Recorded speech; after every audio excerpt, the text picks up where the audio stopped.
شيلة فخر الصداقة بدع الشاعر عبد الناصر بن خميس بن ريس بادخن، موجهة للشاعر أحمد حسن مقلم بن عبد الحق، أداء سامي المعبري.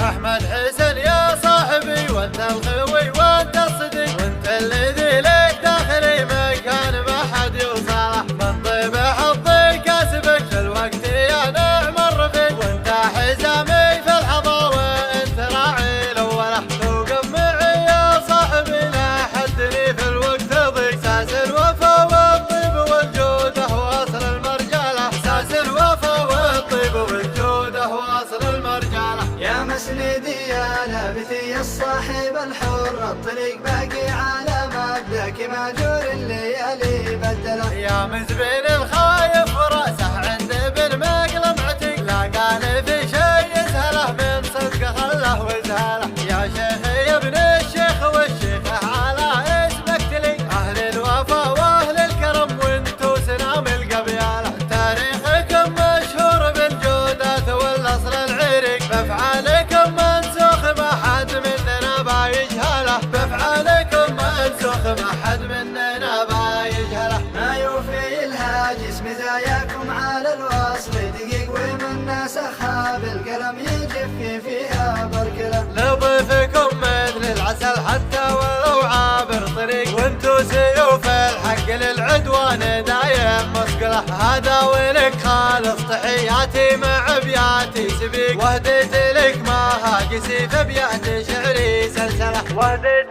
لك ما هاجسي في ابيات شعري سلسله. شيلة فخر الصداقة، جواب الشاعر أحمد حسن مقلم بن عبد الحق،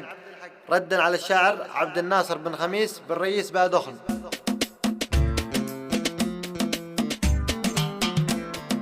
يا مرحبا بك مثل ترحيب المشجع للفريق، ومثل ترحيب المخيل للسحاب المقبله، اعداد ما قد طاف والحجاج بالبيت العتيق، وعاد ما هلهل شعري بالمعاني هلهله، بالكفو مناجي وكلماته كما ذوق الرحيل، لقد جناه النوب من خير المجاني وافضله، رمز الصداقه والوفا عندي كما اخوي الشقيق، لك منزله يا صاحبي في القلب واغلى منزله، لك منزله يا صاحبي في القلب واغلى منزله، صداقتك تمنتها فوق الزمرد والعقيق، يا نسل من بيبانهم للضيف ما هي مقبله، بالريس لا نادى المنادي يحرق الدنيا حريق، يمشي على درب الكرامه والخطا ما يقبله، وسيوفهم لا جات ساحات الوغى تبرق بريق، وفرسانهم ناجى العدو الزلزله والجندله،